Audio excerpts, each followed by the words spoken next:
सामर्थ्य परमेश्वर धन्यवाद देते हैं इन वचनों के द्वारा आप हमसे बोले बातचीत करें। कुछ देर प्रभु हम आपकी संगति को, प्रभु आपकी बुलाहट को, आपके वचन के प्रकाशन को हम समझना चाहते हैं। हमसे बोले बातचीत करें। बोलने वाले हम हैं प्रभु, लेकिन तेरा आत्मा हमारे अंदर से बोलने पाए। यीशु के नाम से मांगते हैं, आमीन। यिर्मयाह की किताब उसका 17 अध्याय और 14 से लेके जब हम 18 पद तक पढ़ते हैं, इसमें लिखा हुआ है, हे यहोवा मुझे चंगा कर तब मैं चंगा हो जाऊंगा, मुझे बचा तब मैं बच जाऊंगा, क्योंकि मैं तेरी ही स्तुति करता हूं। सुन, वे मुझसे कहते हैं यहोवा का वचन कहाँ रहा, वह अभी पूरा हो जाए। 16वां पद, परंतु तू मेरा हाल जानता है, मैंने तेरे पीछे चलते हुए उतावली करके चरवाहे का काम नहीं छोड़ा, न मैंने उन आने वाली विपत्ति के दिन की लालसा की है, जो कुछ मैं बोला वह तुझ पर प्रकट था। मुख्य पद जो 16वां पद लेकर हम चलेंगे। हम जानते हैं कि हम लोग एक आत्मिक जगत में हैं और हर एक व्यक्ति अपने इस आत्मिक जगत में खुदा ने जो हमें दिया है उन चीजों को लेकर हम इस संसार में हम आगे बढ़ते जा रहे हैं। और हम जानते हैं कि एक विश्वासी व्यक्ति के जीवन में यदि सताव नहीं है, दुख नहीं है, समस्या नहीं है, परेशानी नहीं है, इसका मतलब यह है कि वो व्यक्ति खुदा से जैसा जुड़ना चाहिए, खुदा से जैसे उसकी संगति होनी चाहिए, खुदा से उसका संबंध जैसा होना चाहिए, वो कहीं ना कहीं टूटने जैसे हो गया है। हमें इस बात को समझना है कि ये जो समस्याएं हैं या विपरीत परिस्थितियां हैं, और ये विपरीत परिस्थिति ऐसी नहीं है कि किसी एक व्यक्ति के जीवन में आती है और बस उस व्यक्ति तक सीमित रहती है। लेकिन जैसे परिवार में जब एक बीमार होता है तो वो ही नहीं, पूरा घर बीमार हो जाता है, वैसे ही आत्मिक जगत में हम देखते हैं कि खुदा ने यदि हमें चरवाही का काम दिया है, हमें क्या बनाया है, चरवाहा बनाया है, भेड़ बनाया है, तो कोई दिक्कत नहीं। क्यों? क्योंकि पीछे पीछे चलते चलना है। भाई आप जो खिलाओगे हम खाएंगे, आप जहां बैठाओगे हम बैठ जाएंगे। भेड़ का काम बहुत बढ़िया है, लेकिन चरवाही जो काम करता है ना, उसके दिमाग में बहुत प्रेशर रहता है। आत्मिक जगत में हो या सांसारिक जगत में हो, जो व्यक्ति 10 लोगों की, 20 लोगों की, हजारों लोगों की अगर वो चरवाही कर रहा है तो उसके दिमाग में बहुत प्रेशर रहता है। अब आप इस बात को समझने की कोशिश करें। अगर हम मूसा के जीवन में आए तो मूसा के जीवन में हम देखते हैं कि 25 लाख लोग किसके पीछे चल रहे थे? मूसा के पीछे चल रहे थे। और मालूम ये लोग कैसे थे? अगर आप बाइबल को वहां से पढ़े, निर्गमन की किताब से, वहां क्या लिखा है? मिली जुली भीड़। मिली जुली भीड़ कहां से आ गई भाई? इस गोसेन में तो जितने लोग थे, इजराइल लोग थे, वो तो उनको लेके निकले थे। ये मिली जुली भीड़ कहां से आ गई? ये भीड़ वहां से आई जब परमेश्वर ने बोला कि भाई मैं सबको मार डालूंगा। तो जिन जिन मिस्री लोगों के दिल में खुदा का खौफ था, वो लोगों ने क्या काम किया? इजराइल लोगों से जुड़ गए। और इजरायली लोग जब निकले तो इजरायली लोगों के साथ भी कई मिस्री लोग इजरायलियों के पीछे पीछे चलने लगे। अब ये जो भीड़ जो थी, ये कैसी भीड़ हो गई? मिली जुली। मतलब कुछ लोग इजरायली के, कुछ लोग मिस्री के, और भी अन्य अन्य जाति के। ठीक है ना, मिली जुली भीड़ हो गई। लेकिन आप कल्पना करें साहब, अब दिक्कत ये है, चरवाही करना है मूसा को, ठीक है, परमेश्वर तो कर रहा है लेकिन मूसा की अगुवाई में कर रहा है। अब आप कल्पना करें, 10 लोग अलग अलग दिमाग के, है ना, इजराइल लोग, मतलब मैं 10 लोग समझाने के हिसाब से बता रहा हूं, 10 लोग अलग अलग दिमाग के, और मूसा को 10 को समझाना है। अगर आप वहां लिखा हुआ है, मैं तो पद भूल रहा हूं, वहां लिखा हुआ है कोरा और दातान, ठीक है ना, ये लोग थे। ये बोलने लगे मूसा को कि तूने बड़ा पद लेकर रख लिया है, इस्राएलियों की मंडली पवित्र है, ठीक है ना, तू क्या बताएगा, ये क्या बताएगा, ऐसा चलने लगा। मूसा का क्या अल्फाज था? कल सुबह परमेश्वर बता देगा कि परमेश्वर किसके तरफ है। बार बार मूसा के जीवन में यन्नेस और यम्रेस थे, ये दो व्यक्ति ऐसे थे जो बार बार इजराइली लोगों को क्या बोलते थे, चलो हम बछड़ा बनाएंगे, मिस्र का देवता बनाएंगे और वापस हम लेके चलेंगे। ठीक है ना। उसमें कई ऐसे लोग थे जो मूसा पे पथराव करने की कोशिश कर रहे थे।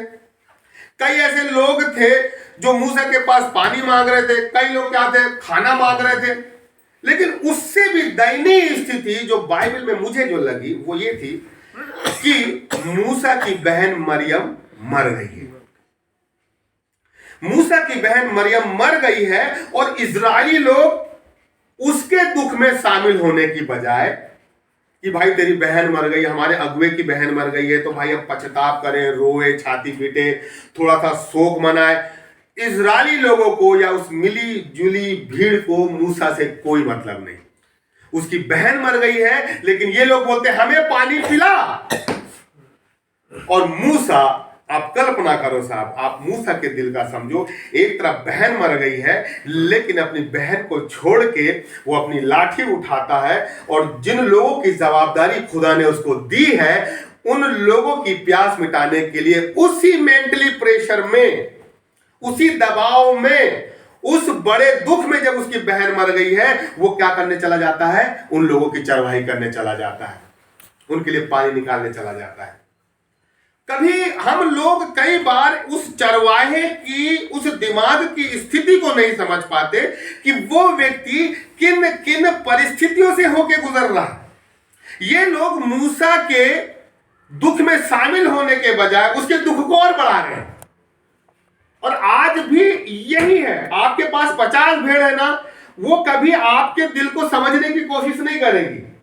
क्या हमारा गुरु कहां परेशान है, हमारा अगुआ कहां परेशान है, वो बोल रहा है, किस समस्या में है, उसको कोई मतलब नहीं कि भाई हमने फोन लगाया, आपको आना पड़ेगा, हमारी समस्या है, आपको सुलझाना पड़ेगा, बाकी आपका रास्ता अलग है, हमारा रास्ता अलग है। आज भी हम देखते ना संसारिक जीवन में, संसारिक जीवन में भी यही होता है। आपको अगर 10 भेड़ दी है ना, वो 10 भेड़ धीरे धीरे उम्र के हिसाब से समझदार नहीं और बेवकूफ हो जाएगी। ये भेड़ों के साथ होता है कि धीरे धीरे व्यक्ति को समझ में आना चाहिए कि यार प्रभु क्या है, प्रभु का अगुआ क्या है, प्रभु ने जिस चरवाहे को हमारे सामने रखा है उसकी जवाबदारी क्या है, उसको प्रभु ने क्यों हमारे मध्य में रखा है। लेकिन इन बातों से हटते हुए वो केवल चरवाहे के द्वारा जो आशीषें मिलनी चाहिए वो केवल उन आशीषों तक ही सीमित हो जाते हैं। इजरायली लोगों को मूसा से उसके दुखों में शामिल होना था लेकिन वो उसके दुख को और बढ़ाने लग गए। और आज भी साहब यही कंडीशन है। परिवार का मुखिया, ठीक है ना, वो कैसा रह रहा है, कैसा उठ रहा है, कैसा बैठ रहा है, वो परिवार के लोग उसको समझने की कोशिश करने की बजाय उसके दुख को और बड़ा जल्दी बोले बड़े जल्दी बोले, इंतजार ही कर रहे थे बढ़ा देते हैं। लेकिन इस बात को हमें समझना है कि यदि हम मसीह जगत में हैं तो हमारे दिमाग खुला हुआ होना चाहिए। आत्मिक जीवन में मंद बुद्धि नहीं होनी चाहिए। वाकई में चाहे हमारे पिता हो, घर का मुखिया हो, या आत्मिक रीति से जो हमारी अगुवाई कर रहा है, हमें समझ में आना चाहिए कि यार वो व्यक्ति कहीं परेशान तो नहीं है, उसके अंदर कुछ बातें तो नहीं चल रही है। क्या हम अपने अगुवे से दिल की गहराई से जुड़े हुए हैं? लेकिन आप, जो मेरा मुख्य विषय है, आप इस बात को देखिए, यिर्मयाह कहता है कि मैंने उतावली से उनकी चरवाही करना नहीं छोड़ा। कई बार जीवन में ऐसे लोग आपसे टकरा जाते हैं जो आपको परेशान कर देते हैं। कई भेड़े, कई लोग बिल्कुल मतलब आपके नाक में दम करके रख देते हैं। वो समझना ही नहीं चाहते, वो ये चाहते हैं कि आप हमें गोदी में लेकर जिंदगी भर चलते रहो। तो आप ये सोचो कि कई बार, लेकिन मूसा के जीवन में 40 साल 25 लाख लोगों को लेकर चलता रहा, लेकिन एक बार नहीं बोला कि प्रभु मैं चरवाही नहीं करूंगा। ये शब्द नहीं थे उसके कि मैं चरवाही नहीं करूं। उल्टा क्या बोलता है, जो व्यक्ति फतराव करने पर है, जो व्यक्ति इतना दुख देने पर, उनको बोलता है प्रभु इनको माफ कर, नहीं तो मेरा नाम जीवन की किताब से काट दे। आप कल्पना करो, एक ऐसा व्यक्ति जिसके लिए 25 लाख लोग उसकी जान खा गए, लेकिन तब भी ये व्यक्ति परमेश्वर को ये नहीं बोला कि प्रभु इन्होंने मुझे परेशान करके रख दिया। प्रभु मेरे को इनकी चरवाही नहीं करना है, प्रभु मेरे को इनसे दूर कर।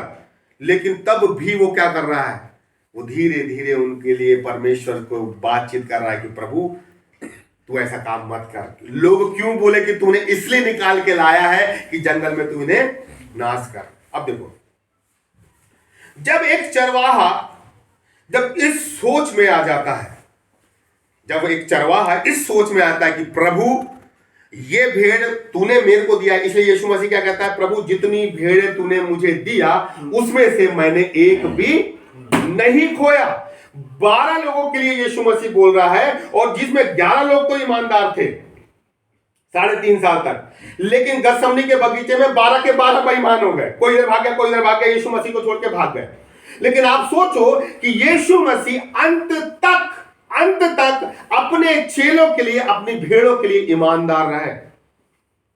जब यीशु मसीह पतरस को देखता है, जब उसने 3 बार इनकार किया, तो तब भी यीशु मसीह जब उसे देखता है ना, तो पतरस की आंखों में यीशु मसीह के लिए अपना प्यार झलकता है, और तब जाके वो रोता है कि प्रभु मैंने गलती किया। सोचिए अगर हम लोग वहां रहते तो अब हमारी आंख में क्या इशारा होता। मैं बोला था ना, सुनता ही नहीं तू मेरी, ना तू पहले सुनता था ना आप सुनता है। हमारे दिमाग में टोंट आता उसके लिए सबसे पहले, लेकिन यीशु मसीह के लिए क्या आ रहा है, प्यार आ रहा है। आपकी चरवाही आपके बेहतर सेवकाई को बढ़ाती है। आपकी चरवाही में आपकी सोच का स्तर क्या है, वो आपके आत्मिक जीवन को और भी तैयार करती है।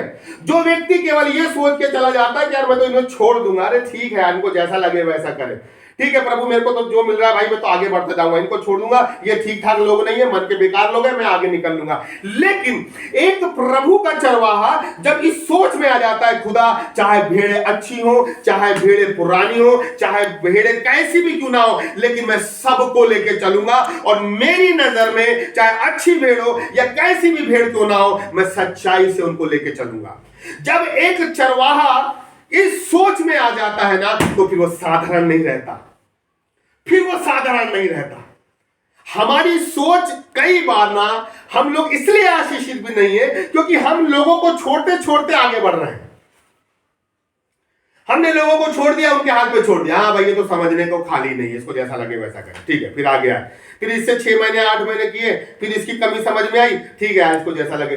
फिर प्रभु ने 2 लोग दिया, फिर 2 लोगों के 6 महीने 8 महीने 10 महीने किए, बोले यार तो बेकार लोग हैं। अरे भाई तो सभी तो बेकार हैं। लेकिन प्रभु क्या बताना मांगता है, मूसा को एक बहुत बड़ा वरदान मिलने वाला था। कौन सा वरदान, कि तू पत्थर से कहे, मतलब चट्टान से कहे और वो चट्टान पानी देगा। मतलब कितना बड़ा वरदान है, क्यों बोलेगा, लाठी को खुदा हटाकर शब्दों की सामर्थ देने जा रहा था, ठीक है ना। अब सोचे कितना बड़ा वरदान था, क्यों, क्योंकि खुदा ने उसके अंदर झांक लिया था कि इसका मन पूरे लोगों के लिए ना एक जैसा है। देखिए बड़ा अच्छा वचन, भजन संहिता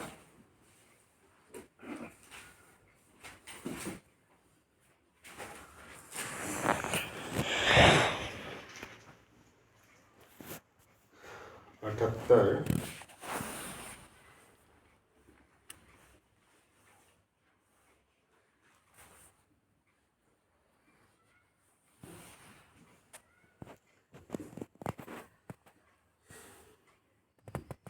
इसमें एक जगह लिखा है कि वो चरवाही बड़ी न्याय से करता है, बड़ा अच्छा पद है यहाँ पर।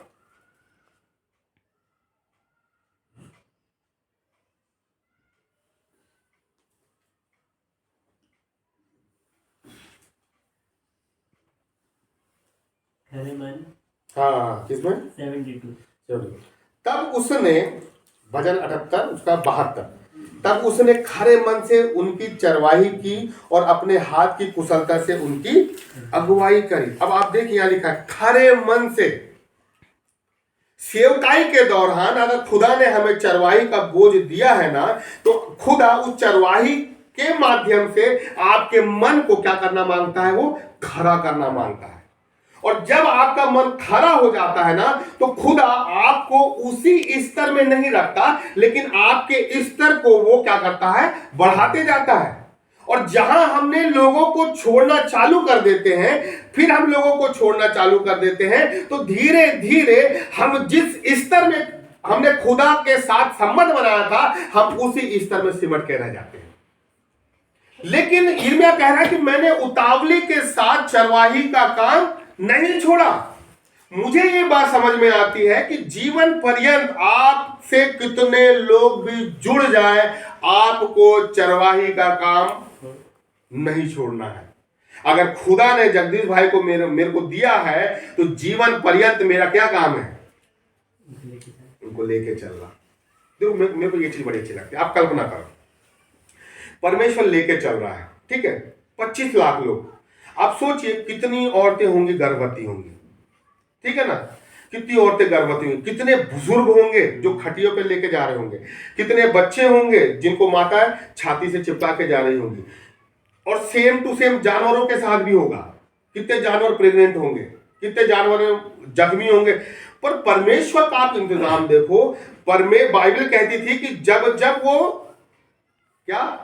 वो बादल उठ जाता था, तो ये लोग भी तैयार हो जाते थे कि हाँ भाई बादल तैयार हो गया जाने के लिए। मतलब बादल ऐसे नहीं उठता था, बादल उन 25 लाख लोगों के बीच की परिस्थितियों को देख लेता था कि अब सब चलने के लिए तैयार है, तब बादल उठ जाता था।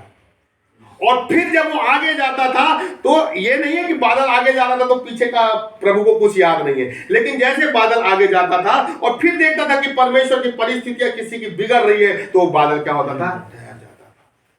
यार इससे अच्छा क्या है? आप परमेश्वर का माइंड देखिए। एक जो चरवाही का गुण हमारे अंदर होना चाहिए ना, कि हमें अपनी भेड़ों की भली भांति सुधि लेनी आनी चाहिए। मेरे को ये चीज इतनी अच्छी लगती है। अब आप सोचो 25 लाख लोग पोट्टी कहां करते होंगे? प्रभु ने उन्हें पोट्टी करना तक सिखाया कि जहां तुम पोट्टी करो वहां पर क्या करो? सोचिए कि परमेश्वर कैसी चरवाही करता है, छोटी से छोटी चीजें बताता है प्रभु।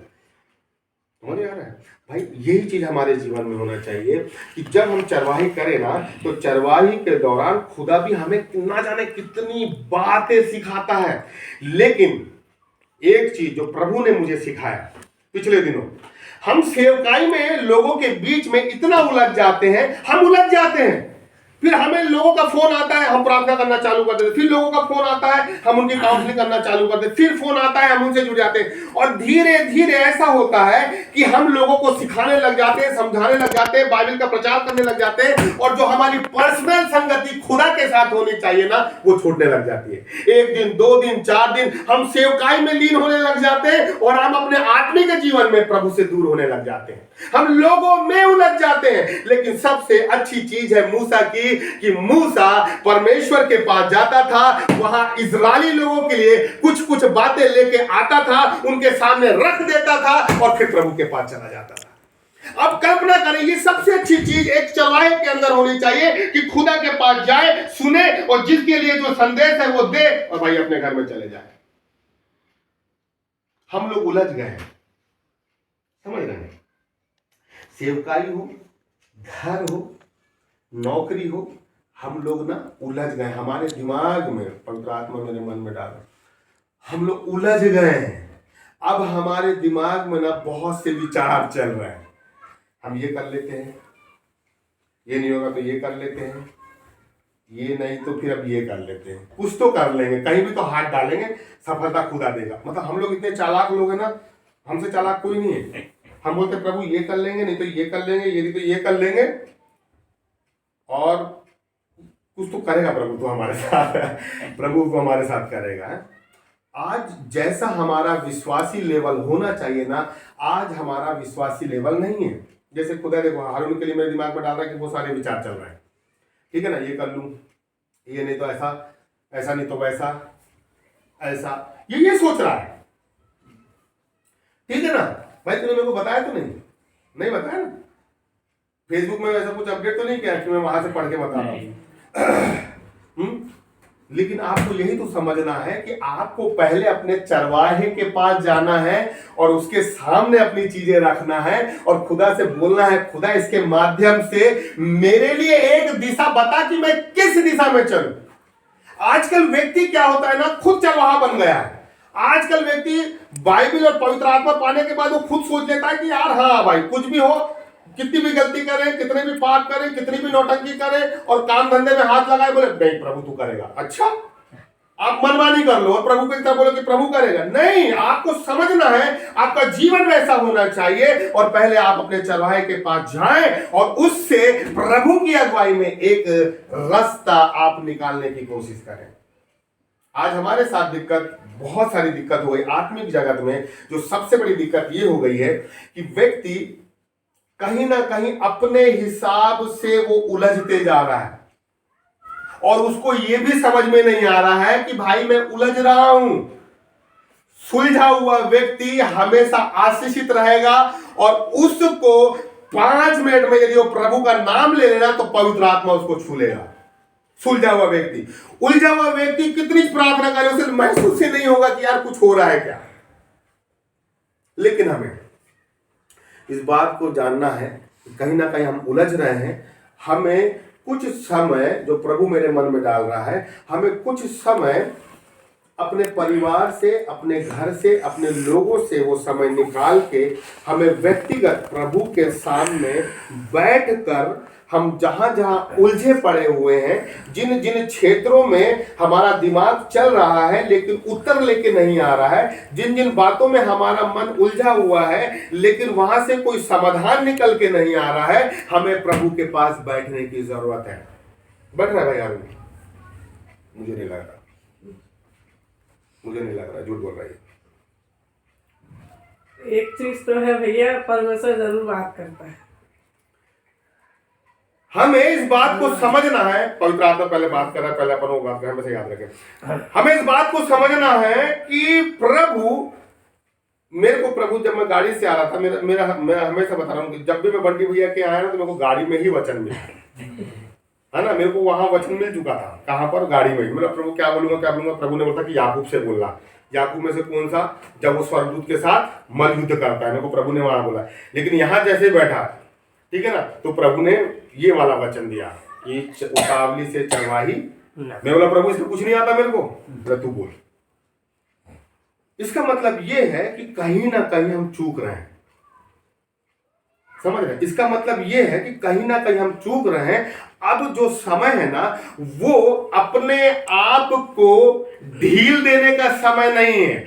हमने अपने आप को बहुत आत्मिक रीति से ढील दे दिया है। अब क्या है, हमें अपने आप को वचन की कसौटी में कसने की जरूरत है। और जब तक हम वचन की कसौटी में अपने आप को कसेंगे नहीं, हम परखे नहीं जाएंगे, तब तक हम प्रभु के लिए एक योग्य पात्र नहीं बन सकते। हमने अपने आप को बहुत ढीला दे दिया है कि हमारे जहां मन हो रहा है वहां जा रहे हैं, जैसा हो रहा है वैसा कर रहे हैं, जिधर मन दौड़ रहा है उधर कर रहे हैं, जिधर आत्मा भाग रही है उधर हम कर रहे हैं। हम अपने मन के मुताबिक सारे काम करने में लगे हुए हैं। लेकिन हमें इस बात को समझना है कि एक अनुशासित व्यक्ति जो रहता है ना, वो कहीं भी दौड़ा भागी ऐसे मुंह उठा के नहीं करता। एक अनुशासित व्यक्ति हमेशा प्रभु के संपर्क में रहकर पहले इस बात को तौलने की कोशिश करता है कि प्रभु मैं जाऊं कि नहीं जाऊं।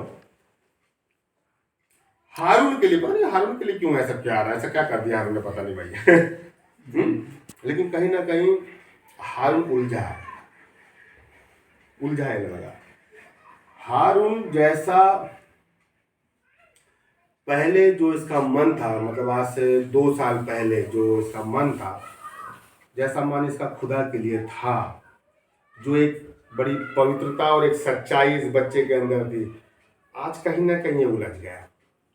और व्यक्ति यदि उलझ गया है ना, वो कितनी दुआ कर ले, कितना ही प्रार्थना कर ले, वो ब्लेसिंग्स कभी नहीं आई। हमें अपने आप को जांचना पड़ेगा कि कहां हम गलत हैं, और जानने के बाद उस गलती को आपको हटाना पड़ेगा और अपने आप को उस लायक तैयार करना पड़ेगा। एक भाई है, तो वो भाई क्या है, मेरे से काउंसलिंग लेता है। और जब मैं उससे काउंसलिंग लेता हूँ, मतलब वो मेरे से काउंसलिंग लेता है, तो धीरे धीरे मतलब 8 महीने हो गए उसको मेरे साथ। 4 महीने तक, 5 महीने तक वो बंदा मेरे से बहुत अच्छे जुड़ा। मैं जैसा बोलता था वैसा करता। 6वें महीने से पता नहीं वो किसके संपर्क में आ गया। वो संपर्क में पता नहीं किसके आ गया, और संपर्क में आने के बाद वो जैसा बात करता था, जैसा मन उसका था, कहीं ना कहीं मैं महसूस करने लगा कि यार अब इसके मन में सच्चाई नहीं है। ये बातें छुपाने लगा, ये बातें वहीं के वहीं दबाने लगा, और ये बातें पता नहीं इसके दिमाग में क्यों ऐसा आ रहा है। ये होता है ना, ये होता है। और यही चीज हारून के साथ हो गई। ये बच्चा अच्छा चल रहा था, अचानक से कुछ लोग इसके जीवन में जुड़े, ये समझ नहीं पाया, ये उनको लेके चलने लगा, और चलते चलते वो लोगों का अता पता नहीं और इसका भी अता पता नहीं, बोले मैं कहाँ आ गया। लेकिन आत्मिक जीवन में हमें बड़ी समझदारी के साथ, इसलिए आत्मिक जीवन में एक ऐसा व्यक्ति आपके जीवन में होना चाहिए जो आपकी हर सिचुएशन में, चाहे पढ़ाई में हो, चाहे आत्मिक जीवन कुछ भी हो, वो आपकी उस समस्या का समाधान कर ले। कल 12 बजे एक बेटी का फोन आया, 12वीं क्लास में हो, ठीक है, मैं सोया ही हुआ था, मैसेज करी उसने, हेलो भैया प्रेज द लॉर्ड, बोला प्रेज द लॉर्ड, बस इतना हुआ। और मैंने 4 रिकॉर्डिंग उसको भेजा, वो आता ना उसमें व्हाट्सएप में रिकॉर्डिंग वाला, मेरे को प्रभु का आत्मा ने उसके लिए 4 रिकॉर्डिंग बनाया कि तू ऐसा कर रही है, ये कर रही है, ये कर रही है। और नीचे भैया आपको कैसे पता चला? बोला मेरे को नहीं पता कैसे पता चला, लेकिन हाँ पता चला। वो अभी मुश्किल से मतलब 15-20 दिन हुए हैं उस बहन को, बेटी को, मतलब बोले भैया मैं आपको नहीं छोड़ूंगी। मैं बोला 6 महीने के बाद तो खुद ही छोड़ देगी मेरे को। आपके अंदर कितनी कैपेबिलिटी है। जब वचन किसी व्यक्ति को कसना चालू कर देता है, कसना चालू कर देता है, आपके अंदर कितनी प्रतिरोधक क्षमता है, आप उस वचन को, और वो वचन और कसेगा, हम और कसते जाएंगे, कसते जाएंगे, कसते जाएंगे, पर एक सीमा आएगी कि वो वचन जब आपको कसौटी पे कसेगा तो आपकी सहन से वो बाहर हो जाएगा। और जब वो सहन से बाहर हो जाएगा तो फिर क्या होता है, फिर व्यक्ति के पास 2 ऑप्शन होते हैं, या तो उस कसौटी को तोड़ के वो अपना जीवन जीने लग जाए, या वचन जो और भी उसको कसौटी पे कस रहा है उसको और कसने दें। हम लोग क्या करते हैं हारून, इस लड़के को पाबंदी पसंद नहीं है, गाय रोक तो पसंद नहीं है, ए भाई दूसरे को देख रहा है।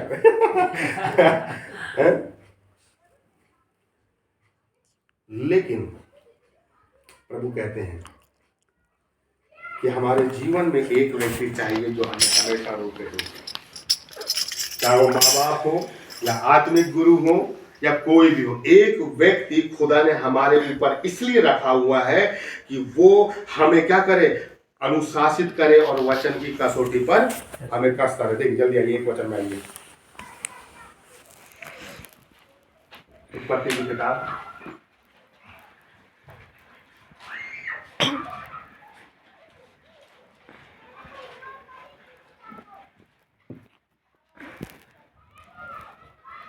29 अध्याय उसका 21वां पद।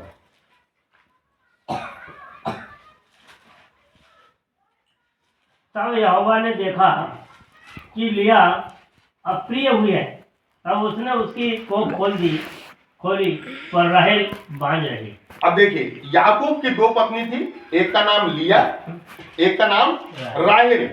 और याकूब का प्रेम लिया से कम और राहेल पे ज्यादा हुआ, ठीक है ना। पति का प्रेम एक बड़ी पत्नी के लिए कम हुआ और छोटी पत्नी के लिए ज्यादा हुआ। तो बाइबल क्या कहती है, जब यहोवा ने देखा कि याकूब का प्रेम लिया पे कम और राहेल पे ज्यादा है, तो लिया अप्रिय हुई, तब उसने उसकी कोख खोली। अप्रिय कौन हुई? लिया। प्रिय कौन हुई? याकूब की राहेल। लेकिन परमेश्वर ने इसका जस्ट उल्टा किया है। जो लिया, जो याकूब के अप्रिया हुई, परमेश्वर की तरफ से वो उसकी प्रिया हुई।